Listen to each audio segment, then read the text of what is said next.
Have you ever felt like the whole world was against you?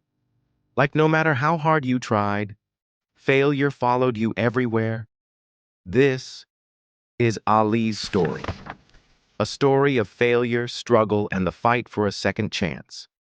And maybe it's a story you'll see yourself in.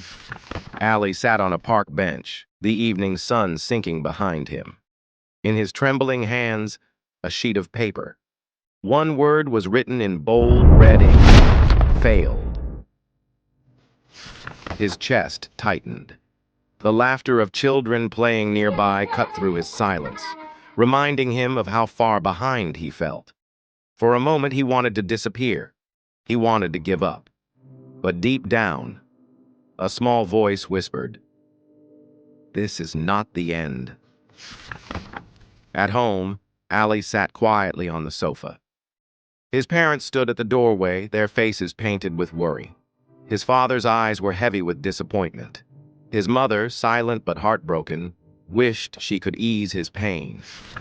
Ali stared at the floor, lost in shame. He felt worthless. He felt like he had let everyone down. That night, the only glow in the room was from Ali's phone. He scrolled aimlessly, drowning in thoughts of failure.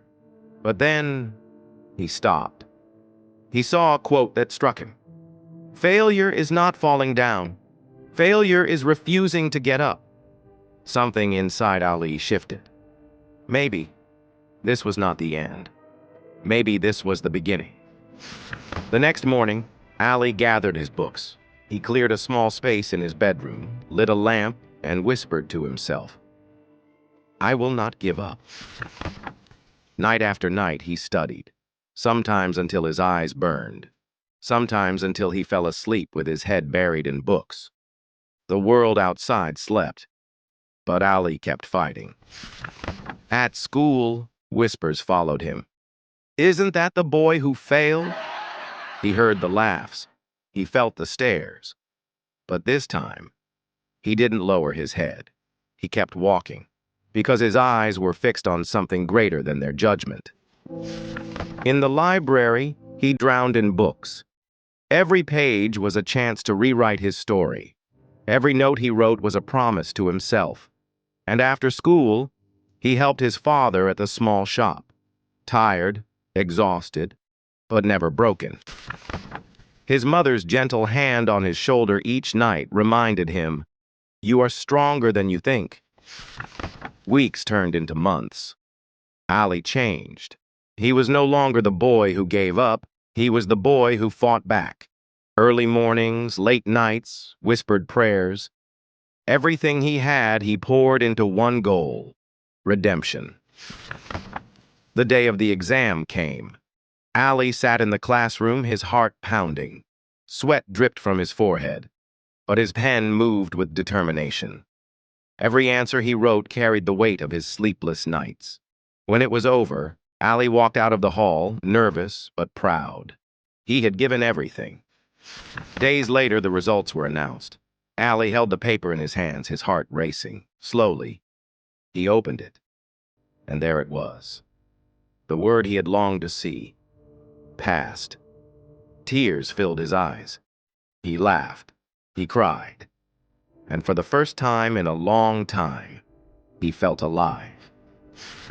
His parents looked at him confused. Then their eyes lit up with pride. His mother embraced him tightly. His father, silent but emotional, placed a hand on his son's shoulder. Ali had done it, not just for them, but for himself. Later that evening, Ali sat once more on the same park bench where he once felt defeated. But this time, his head was high. The sunset no longer looked heavy. It looked like a promise of a brighter tomorrow. He smiled, eyes full of hope, because he knew something now. Failure doesn't define you. It shapes you. It prepares you for the person you're meant to become. And so Ali's story is not just his. It's a reminder for anyone who feels like giving up. You are stronger than your failures. Your setbacks are not the end. Because the truth is, The hardest battles are given to the strongest fighters, and you, just like Ali, are stronger than you think.